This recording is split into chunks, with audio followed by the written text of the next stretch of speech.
Were we all blessed? 모두 은혜 많이 아멘. 받으셨나요? Are we all ready for the next lecture to be blessed by the word? 이제 하나님의 말씀으로 은혜 받으실 I would like to 다음 강의 introduce our 준비되셨나요? next speaker. 네, 다음 강사를 소개하도록 하겠습니다. 김사무엘 목사님이신데요. 김 목사님은 현재 카이로스 신학대에서 신학 박사 과정을 밟고 계시고 낙스 신학대에서 목회학 박사 그리고 리폼드 신학대에서 목회학 석사를 졸업하셨습니다. 지금은 싱가포르 시온교회의 담임 목사로 섬기고 계십니다. 김 목사님을 통하여서 이제 남유다 열왕들의 역사에 대해 배우겠습니다.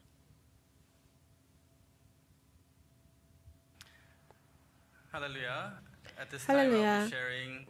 이 시간에는 남유다 열왕들의 역사라는 제목으로 말씀을 나누겠습니다. 본문 말씀은 사무엘하 7장 12절에서 16절입니다. 사무엘하 7장 12절에서 16절 말씀. 내 수완이 차서 내 조상들과 함께 잘 때에 내가 네 몸에서 날 자식을 내 뒤에 세워 그 나라를 경고케 하리라. 저는 내 이름을 위하여 집을 건축할 것이요 나는 그 나라 위를 영원히 경고케 하리라. 나는 그 아비가 되고 그는 내 아들이 되리니 저가 만일 죄를 범하면 내가 사람 막대기와 인생 채찍으로 징계하려니와 내가 네 앞에서 패한 사울에게서 내 은총을 빼앗은 것 같이 그에게서는 빼앗지 아니하리라. 내 집과 내 나라가 내 앞에서 영원히 보존되고 내 위가 영원히 경고하리라 하셨다 하라. 이는 하나님의 말씀이니라. 이 시간에는 남유다 열왕들의 역사에 대해 생각해 보면서 어떻게 하나님의 말씀이 오늘 본문에서 다윗 왕에게 약속하신 대로 전수가 됐는지를 살펴보겠습니다. 저희가 세 가지 목적을 가지고 오늘 강의를 들을 텐데요. 첫 번째로 생각해 볼 것은 왕들의 역할입니다. 하나님께서는 인류를 창조하시고 에덴 동산에서 아담이 모든 피조물을 다스리게 하셨습니다. 아담은 마치 섭정 왕과도 같았죠. 하나님을 대리해서 통치할 수 있는 권세와 위치가 주어졌습니다. 그렇다고 하나님의 존재가 사라지는 것은 아니죠. 하나님은 만왕의 왕이시죠. 그리고 이후에 이스라엘 역사에서 하나님은 하나님의 주권을 자기 백성 가운데서 회복해 나가셨습니다. 그리고 그들에게 율법, 즉 하나님의 주권적인 말씀을 주신 후에 이 나라를 통해서 그들에게 주권을 허락하셨습니다. 다른 나라들은 사람을 왕으로 세웠지만 이스라엘은 이런 사람으로서의 왕이 없었죠. 그래서 하나님께 사람을 왕으로 세워줄 것을 요청합니다. 그러나 하나님의 백성 이스라엘이 다른 점이 있다면 왕으로 세워진 사람은 다윗이 보여준 것처럼 하늘의 참 왕이신 영원한 왕 하나님을 대표해야 한다는 것입니다. 하지만 열왕들의 역사를 보면 왕들은 그 역할을 잃어버리고 잊어버림으로 그 역할을 수행하지 못했습니다. 두 번째로 하나님의 언약이 계속해서 이어지는 것을 생각해 볼 텐데요. 믿음이 전수되는 것이죠. 구속사 시리즈에서 저자 바가브람 목사님이 성경에 기반해서 계속 강조하는 것은 신앙을 후대에 전수하는 것이 얼마나 중요한지에 대한 것입니다. 이 열왕들의 족보를 통해서 그 언약 신앙이 어떻게 전수되는지를 살펴보겠습니다. 마지막으로 영원한 왕이신 메시아에 대해 생각을 해볼 텐데요. 사무엘하 7장에서 읽었듯이 앞으로 오실 메시아는 다윗의 후손이자 영원한 왕으로 오신다고 말씀을 했습니다. 그렇다면 그분이 어떻게 이 족보를 통해서 유다와 다윗의 계열을 통해 영원한 왕으로 오시는지 보도록 하겠습니다. 그러면 이제 남유다의 20대 왕들에 대해서 알아보겠습니다. 20명이기 때문에 짧을 수는 없지만 간단하게 다룰 거고요. 저는 이 각 왕들의 주된 행적과 업적 그리고 하나님의 평가, 그들이 선했는지 악했는지 극악했는지를 살펴보겠습니다. 자, 솔로몬 이후 남유다의 첫 번째 왕은 르호보암이었습니다. 제가 매번 언급하진 않겠지만 이 인물에 대한 성경 구절은 괄호 안에 있죠. 괄호 안에 있습니다. 역대하 10장에서 12장까지죠. 그리고 통치 연대는 주전 930년부터 913B까지입니다. 역대하 11장 17절을 보면요. 르호보암은 초기 통치 3년 동안 강성했다는 것을 볼 수가 있습니다. 그런데 역대하 12장으로 넘어가면 그가 강성해지자 하나님의 말씀을 버렸다고 합니다. 이런 현상이 계속해서 반복되는 것을 보실 수가 있는데요. 이게 바로 인간의 나약함이죠. 어려움에 처하고 힘이 없을 때는 하나님을 찾고 하나님을 붙잡고 의지를 합니다. 그러다가 강성해지면 하나님을 잊어버리고 하나님을 버리는 것입니다. 그래서 르호보암은 강성해지자 하나님의 말씀을 버렸고요. 열왕기상 14장 22절에서 28절을 보면 산 위에와 모든 푸른 나무 아래 산당과 우상과 아세라 목상을 세웠습니다. 르호보암은 하나님의 말씀을 잊어버리고 버렸을 뿐 아니라 다른 신들을 믿기 시작한 것이죠. 솔로몬은 수많은 아내와 첩을 두었는데 여러 나라로부터 다른 문화와 다른 종교를 가지고 왔죠. 그런데 그 여인들이 자기의 신들과 우상들을 들여오는 것을 허락했기 때문에 그 이방 신들이 하나님의 땅, 이스라엘 땅인 유다에 퍼지게 된 것을 저와 여러분은 알고 있습니다. 또한 그 땅에 또 남색하는 자가 있었고 여호와께서 이스라엘 자손 앞에서 쫓아내신 국민의 모든 가증한 일을 무리가 본받아 행했습니다. 따라서 하나님은 애굽 왕 시삭을 보내 성전과 왕궁의 보물을 빼앗아가게 하셨습니다. 이것도 계속 반복되는 부분인데요. 강성해져서 하나님을 버리고 다른 우상을 들여오고 섬기고 산당을 짓습니다. 그러면 하나님께서 다른 강대국을 일으키셔서 벌을 주시고 그러면 그제서야 하나님께 돌아오죠. 물론 안 돌아올 때도 있지만 역대하 11장 21절과 12장을 보면 르호보암은 78명의 아내와 첩을 취했으며 그 모친은 암몬 사람이었습니다.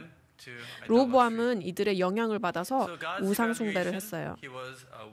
하나님은 르호보암을 악한 왕이다라고 평가하셨습니다. 르호보암 다음 두 번째 왕은 아비암이라고도 하는데요. 역대하 13장 1절에서 18절이고 주전 913년 B부터 910년까지 통치했습니다. 아비야는 소금 언약에 의해서 남유다의 40만 군대로 북이스라엘의 80만 대군을 대패시킬 수 있었습니다. 대승을 거두었죠. 역대하 13장 21절을 보면 아비야는 더욱 강성해졌으나 교만해져서 국정을 돌보지 않았습니다. 오히려 14명의 아내를 취하고 38명의 자녀를 낳으면서 남은 생을 육신적인 쾌락에 빠져 살았습니다. 여기서도 마찬가지로 사는 게 좀 편해지고 나라가 강해지니까 하나님으로부터 돌아설 뿐 아니라 왕으로서의 자신의 역할을 잊어버렸습니다. 백성을 돌보지 않았죠. 그래서 하나님의 평가는 역시 악한 왕이다. 보세요. 다윗 다음에 솔로몬인데 솔로몬이 나라에 다른 신들이 들어올 수 있게 했죠. 그래서 후손들이 지금 벌써 2대가 악했다는 것을 볼 수가 있습니다. 한 가지 생각해 볼 것은 저희의 삶 가운데 잘 생각하지 않는 부분인데 우리가 다른 믿음, 다른 종교, 다른 신을 우리 삶에 들여온다면 우리 자녀들도 그 영향을 받을 수 있다는 사실입니다. 제3대 왕은 아사.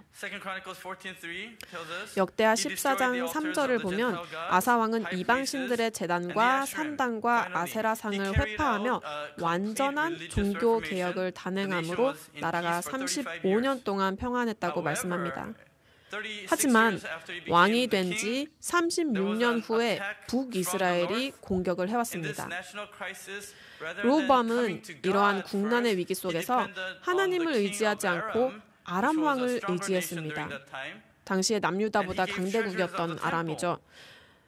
그래서 아람 왕에게 성전의 보물을 바치고 말았습니다. 그러니까 하나님께 나아가서 제물을 바치고 하나님의 도움을 구하기보다는 하나님의 것을 이 사람인 아람 왕에게 주면서 그 왕을 의지하고 도움을 구한 것입니다. 아사왕 통치 39년째에 발에 병이 들었죠. 하나님의 도움을 구하지 않고 여러 의원들에게 갔습니다. 그러나 치료 방법을 찾지 못했죠.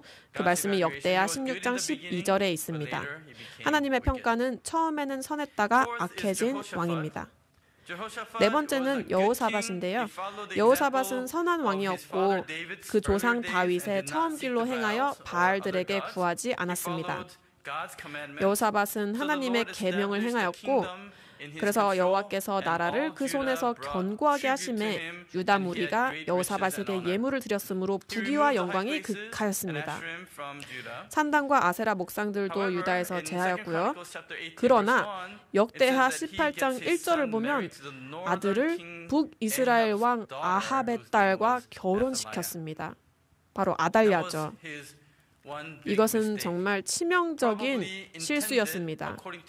아마도 그의 의도는 인간적인 생각과 인간적인 정책으로 결혼을 통해서 북이스라엘과 다시 재결합을 하려던 것이었겠죠.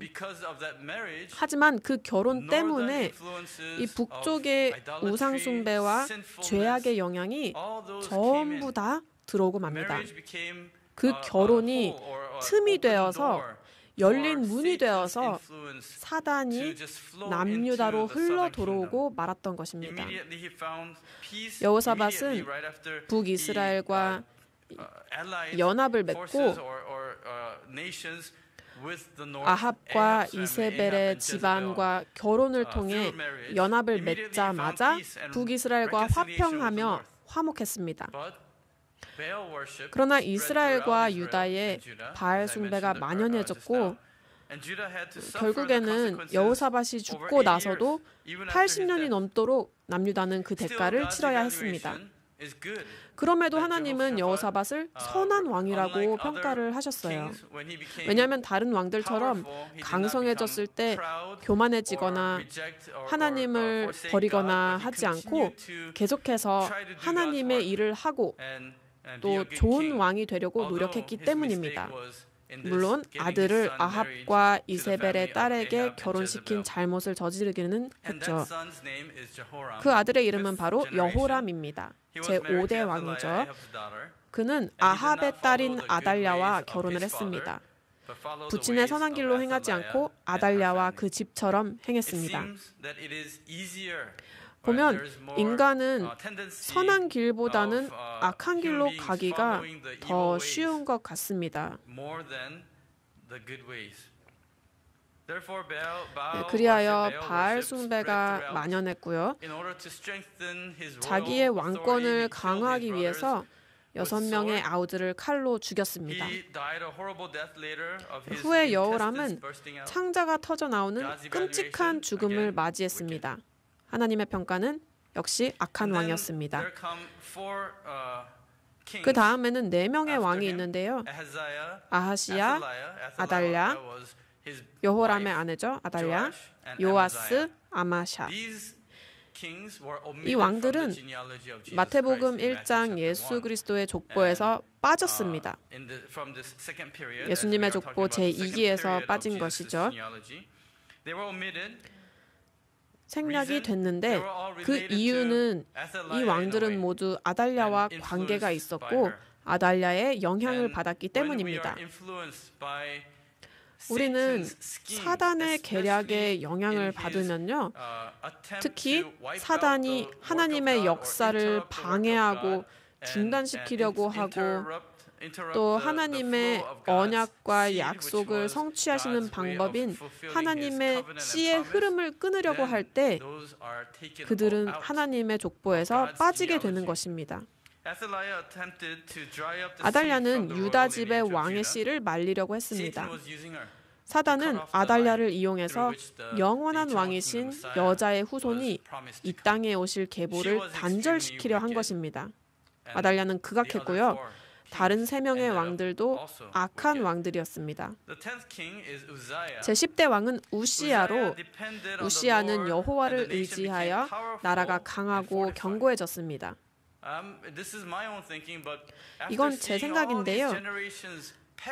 아달랴와 북이스라엘의 영향 때문에 멸망당했던 선조들을 보면서 아마 그 다음 왕은 좀 좋은 왕이 되보려고 하지 않았을까요? 우시야는 하나님을 의지하여 나라가 강해졌고 하나님이 복을 주셔서 나라가 형통해졌습니다.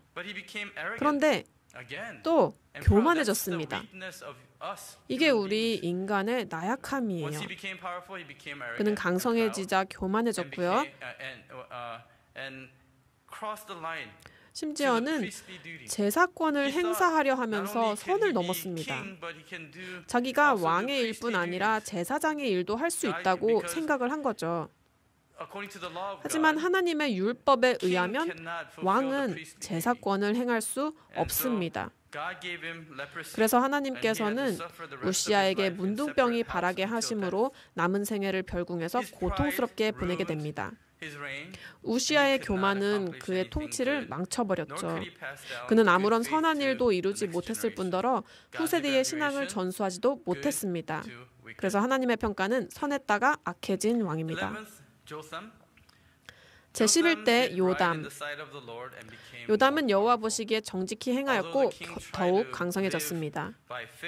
요담 왕은 믿음으로 살려고 했지만 백성들은 죄악 가운데 살았습니다. 그러나 요담은 지도력의 한계로 인해서 백성들을 바른 길로 인도할 만한 영향을 끼치지 못했습니다. 하나님의 평가는 그래도 선한 왕이었다. 백성들까지 선하게 만들 만한 영향은 끼치지 못했지만요. 다음은 아하스입니다. 여호와 보시기에 정직히 행치 아니하였습니다. 처음부터 바알들의 우상을 부어 만들었고요. 산당과 작은 산 위와 모든 푸른 나무 아래에서 제사를 드리며 분향을 했습니다. 여호와께서 이스라엘 자손 앞에서 쫓아내신 이방 사람의 가증한 일을 본받아 그 자녀를 불살랐습니다. 그러니까 이 우상 숭배를 하는 다른 나라들의 문화를 가져와서 따라했는데 그 중에 하나가 바로 자기 자녀를 불살라서 바치는 것이었습니다. 그리고 북이스라엘이 공격해 왔을 때 하나님이 아닌 아수르의 세력을 의지했습니다.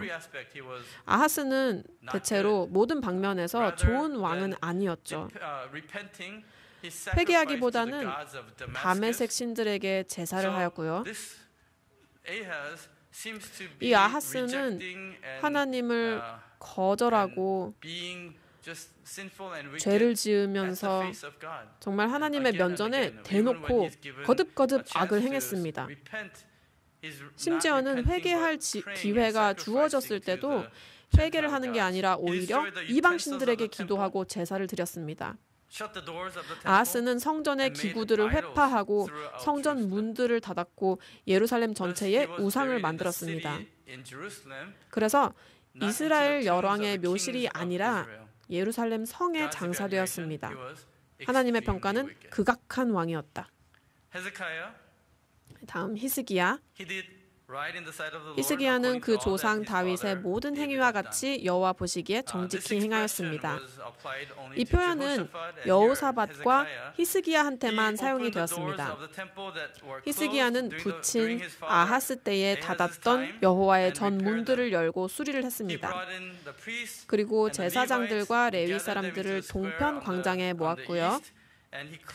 성전을 깨끗게 하고 성전에서의 올바른 제사를 회복시켰습니다. 그래서 백성들이 회개하면서 그동안 드리지 못한 제물들을 다 가져왔고요.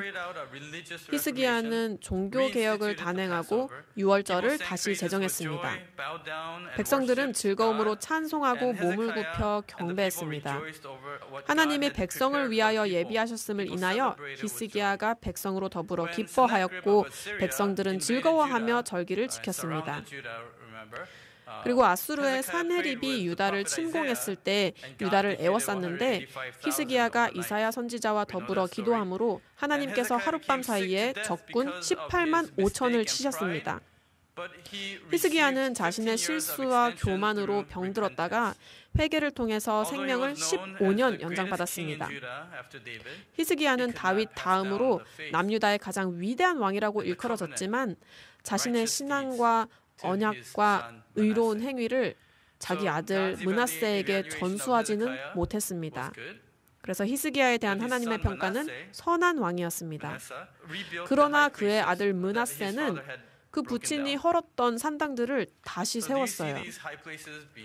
보시면 이 산당들이 헐렸다가 다시 세워지고 또 헐려지죠. 하나님의 성전도 더럽혀졌다가 정결케 되고 또 더럽혀지고 또 정결케 되고. 므낫세는 우상들을 위하여 단을 쌓았고 여호와의 전 두 마당에 하늘의 일월성신 우상들을 위해서 단을 쌓았습니다. 그리고 자기 아들들을 불 가운데로 지나게 했는데 보시면 자기 아버지인 히스기야의 발자취를 따르는 게 아니라 할아버지의 발자취를 따르고 있죠. 흰놈의 아들 골짜기에서 그 아들들을 불 가운데로 지나게 했고 점치며 사술과 요술을 행하며 신접한 자와 박수를 신임했습니다. 여호와 보시기에 악을 많이 행하여 그 진노를 격발했습니다. 또한 하나님의 이름을 영원히 둔다고 하신 하나님의 전에 자기가 만든 아로 새긴 목상을 세웠습니다.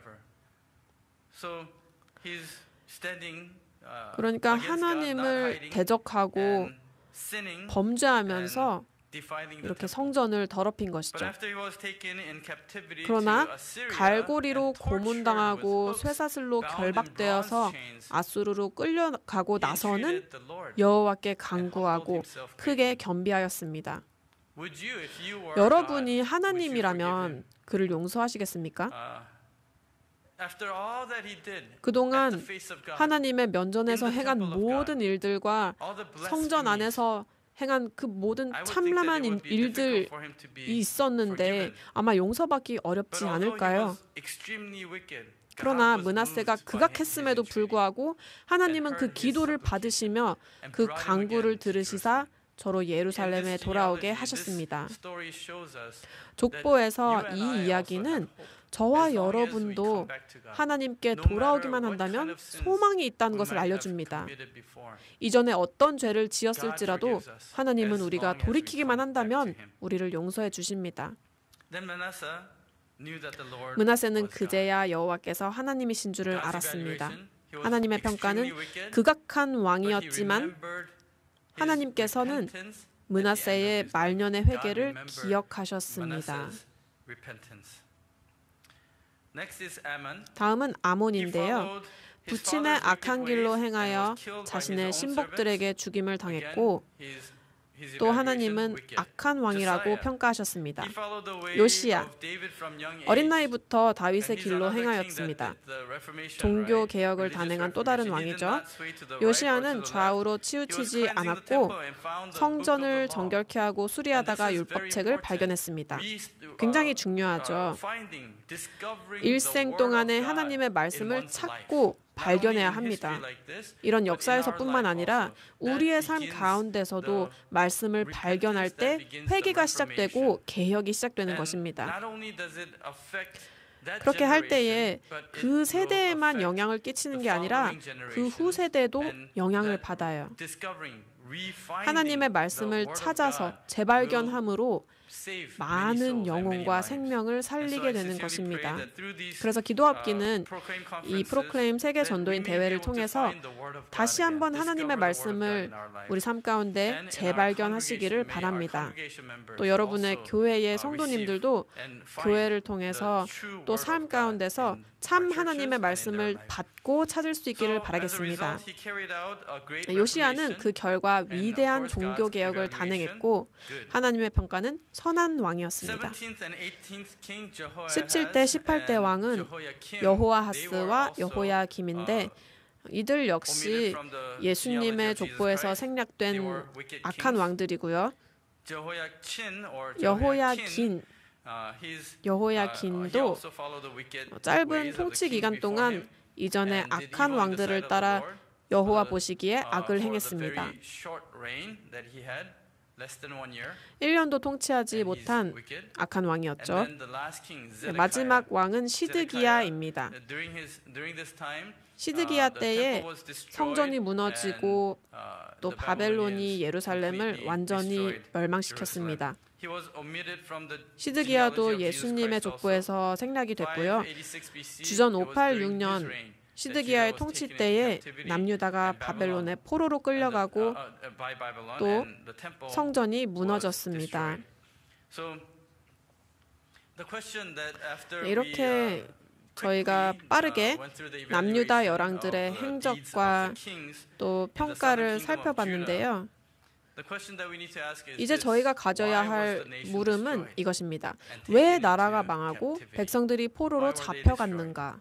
왜 망했는가? 첫 번째로 하나님을 버리고 돌아섰기 때문입니다. 뭐 때문에 하나님께로부터 돌아섰죠? 권력, 돈, 여자, 우상, 쾌락, 세상의 명예와 영광 때문이죠. 두 번째로 하나님의 계명과 율법을 무시했기 때문입니다. 하나님이 세우신 나라의 왕으로서 아까 서론에서 말씀드린 것처럼 왕들은 하나님의 통치 영역을 넓히는 일을 했어야 합니다. 사람들을 하나님의 다스림, 하나님의 통치와 그의 축복 아래로 데리고 와서 참 평안과 안식을 누리게 해주는 것이 바로 왕의 역할이었습니다. 다윗이 한 것처럼 나라를 통치하는 모든 방면과 일에 있어서 하나님의 도우심을 구하고 하나님의 결정을 여쭤봤어야 하는 것이죠. 왕들은 자신이 하나님의 나라를 다스리는 왕이다. 이 사실을 기억해야 됐습니다. 그러니까 나라를 관리를 해야죠. 보호하고 지켜야 했습니다. 아담이 에덴 동산을 지켜야 했던 것과 같죠. 그러나 열왕들은 하나님의 말씀과 계명과 언약을 무시했습니다. 당연히 하나님의 언약 신앙도 전수하지 않았죠. 세 번째로 다윗의 정직한 믿음의 도가 후대에 계승되지 못했기 때문입니다. 자, 문제가 생겼죠. 그렇다면 어떻게 그 계보가 이어져서 언약이 전수될 수 있었을까요?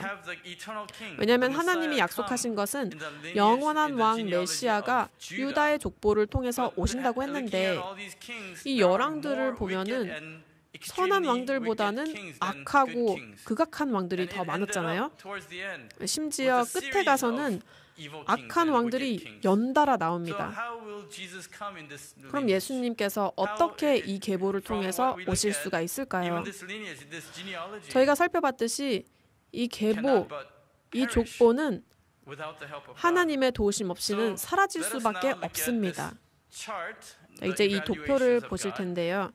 하나님의 평가입니다. 보시면 왕들의 이름이 위에 있고 또 다윗처럼 선했는지, 부친과 같이 선했는지.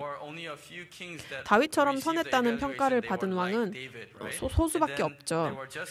나머지는 그냥 선했고 또 악한 왕이 있었고 극악한 왕도 있었습니다. 이 각 왕들의 행위대로 그 이름 밑에 점을 찍어보면 이렇게 되는데요. 한번 선으로 연결을 해보겠습니다. 이 도표를 보시면 무엇을 볼 수가 있죠? 맨 밑에는 극악한 왕들인데 이 왕들은 북이스라엘의 영향을 받았죠. 왜냐하면 여호사밧이 여호람을 아합의 딸 아달랴와 결혼시켰기 때문에 아달랴가 온갖 신들과 영향을 가지고 오게 됩니다. 그래서 아합, 이세벨, 아달랴와 관계되었던 이 세대는 모두 악하거나 극악했던 것을 볼 수가 있습니다.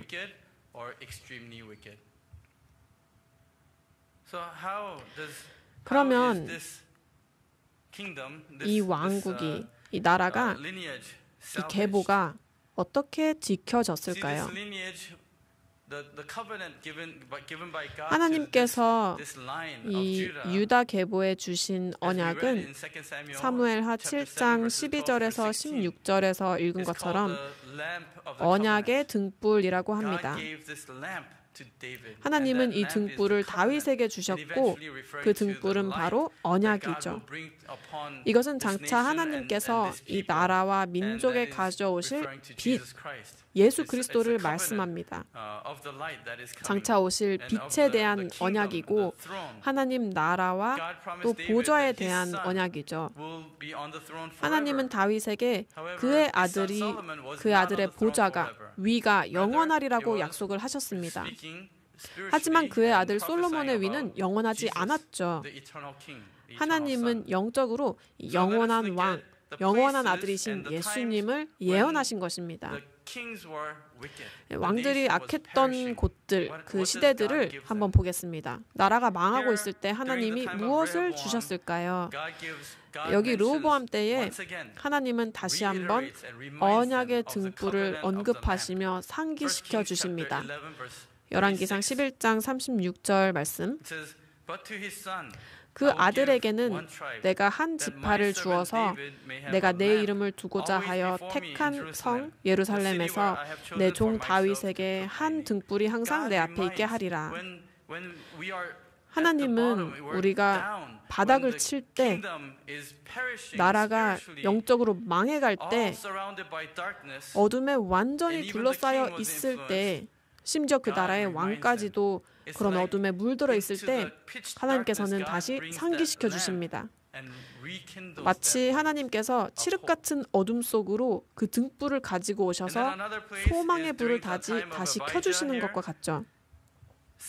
또 다른 때는 아비야 때인데요. 열왕기상 15장 4절 말씀.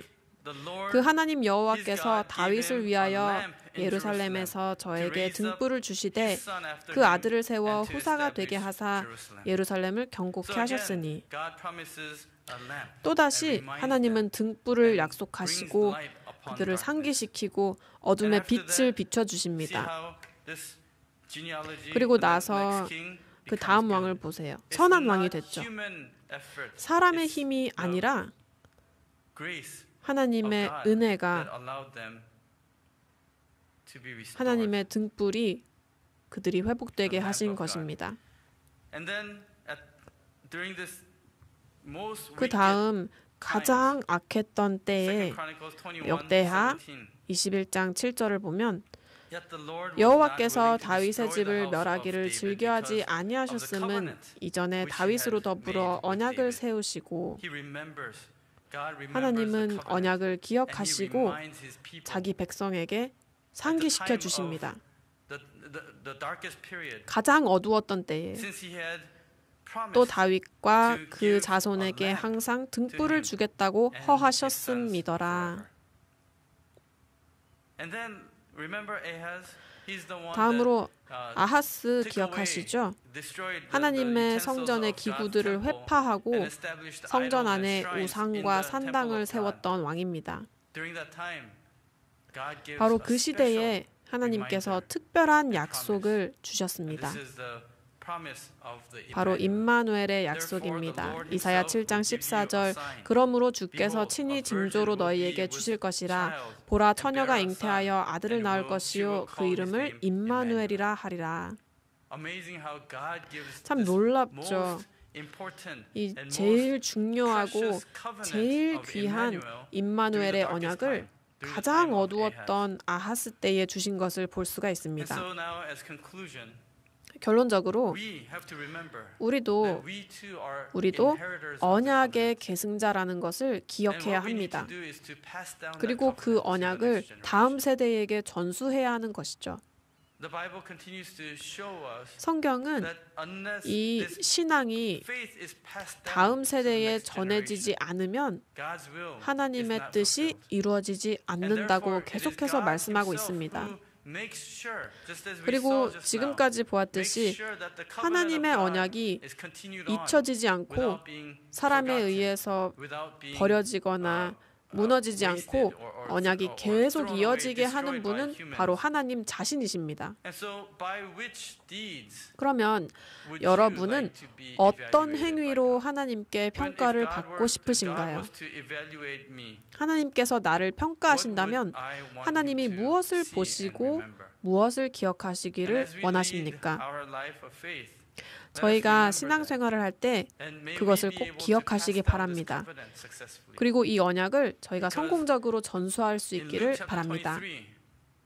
왜냐하면 누가복음 23장 27절과 28절을 보면 또 백성과 및 그를 위하여 가슴을 치며 슬피 우는 여자의 큰 무리가 따라오는지라. 예수님께서 십자가를 지고 가실 때죠. 예수께서 돌이켜 그들을 향하여 가라사대 예루살렘의 딸들아 나를 위하여 울지 말고 너희와 너희 자녀를 위하여 울라. 신명기 6장 1절에서 7절에서는 하나님의 말씀 전수의 중요성을 강조하고 있습니다. 이 대수들을 생각해 보세요. 이 도표를 다시 보면 여호사밧이 선했음에도 여호람은 악했죠. 히스기야가 선했음에도 므낫세는 악했습니다. 아버지의 세대가 선했다고 해서 자동적으로 다음 세대도 선한 것은 아니라는 거죠.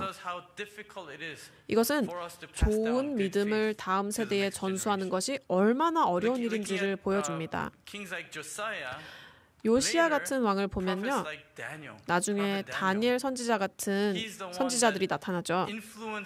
다니엘이 고레스 왕에게 영향을 끼쳐서 하나님의 말씀을 깨닫게 해서 이스라엘 백성들이 예루살렘으로 귀환하는 것을 허락을 했습니다. 그러면 다니엘의 신앙은 어디서 왔을까요? 그것은 요시야가 성경을 찾아서 백성들에게 말씀을 가르치고 읽게 했기 때문이죠. 저희가 이 왕들의 출생 시기와 연대를 계산해 보면 다니엘은 요시야가 종교 개혁을 단행하며 하나님의 말씀이 선포되게 하던 그 시대에 태어났다는 것을 알 수가 있습니다. 이렇듯이 하나님의 말씀을 선포하는 것은 너무나도 중요한 일입니다. 우리 가족들, 우리 민족, 우리 나라가 하나님의 말씀을 들을 수 있도록 하는 것은 너무나 중요한 일이라는 거죠. 신명기 6장 읽겠습니다. 이는 곧 너희 하나님 여호와께서 너희에게 가르치라 명하신 바 명령과 규례와 법도라. 명령과 규례와 법도라고 하셨죠. 너희가 건너가서 얻을 땅에서 행할 것이니 곧 너와 내 아들과 내 손자로 평생에 내 하나님 여호와를 경외하며 내가 너희에게 명한 그 모든 규례와 명령을 지키게 하기 위한 것이며 또 내 나를 장국케 하기 위한 것이라. 이스라엘아 듣고 삼가 그것을 행하라. 그리하면 내가 복을 얻고 내 열조의 하나님 여호와께서 내게 허락하심 같이 젖과 꿀이 흐르는 땅에서 너의 수요가 심히 번성하리라. 이스라엘아 들으라. 우리 하나님 여호와는 오직 하나인 여호와시니 너는 마음을 다하고 성품을 다하고 힘을 다하여 내 여호와 내 하나님 여호와를 사랑하라. 오늘날 내가 내게 명하는 이 말씀을 너는 마음에 새기고 내 자녀에게 부지런히 가르치며 집에 앉았을 때든지 길에 행할 때든지 누웠을 때든지 일어날 때든지 이 말씀을 강론할 것이며 이것이 우리에게 주신 명령입니다. 우리에게 주신 율례죠. 또 심판이기도 합니다. 무엇을 해야 되는지 저희한테 알려주셨잖아요. 이 말씀이 우리의 삶이 되어서 우리 다음 세대, 우리 자녀들이 강제로가 아니라 본보기를 보면서 배울 수 있도록 해야겠습니다. 두 구절 더 읽겠습니다. 잠언 22장 6절. 마땅히 행할 길을 아이에게 가르치라. 그리하면 늙어도 그것을 떠나지 아니하리라. 그래서 가능하면 우리는 아이들에게 어려서부터 말씀을 가르쳐야 하는 것이죠. 디모데후서 3장 15절 또 내가 어려서부터 성경을 알았나니 성경은 능히 너로 하여금 그리스도 예수 안에 있는 믿음으로 말미암아 구원에 이르는 지혜가 있게 하느니라. 이 말씀이 우리 마음에 깊숙이 남기를 바랍니다. 지금 저희가 배우고 있지만 예수님께서 저희를 왕 같은 제사장 삼겠다고 약속하셨잖아요. 저희에게 왕과 같은 임무를 주신 것입니다. 그 임무는 바로 하나님의 통치를 이 땅에 가져오는 것이고 우리 삶 속에 또 이 땅에 우리 각자의 영역에서 하나님의 나라를 이루는 것입니다.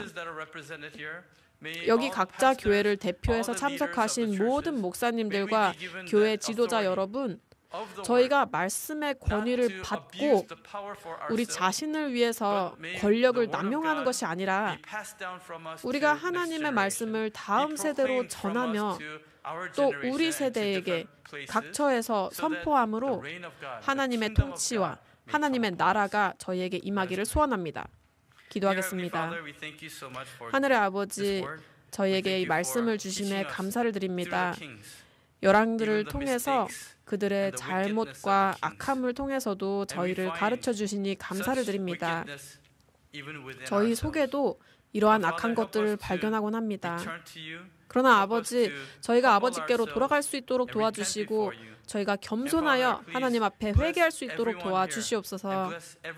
이곳에 모인 모든 분들에게 복을 더하여 주시고 저희 각자가 하나님의 자녀로서 이 언약을, 이 영원한 생명과 말씀의 언약을 다음 세대에 전할 수 있도록 축복하여 주시고 저희가 이 말씀을 모든 사람에게 선포함으로 하나님께서 열방의 영원한 왕이 되게 하여 주시옵소서. 은혜에 감사를 드리며 예수님의 이름으로 기도드리옵나이다. 아멘. 하나님께 감사를 올리겠습니다.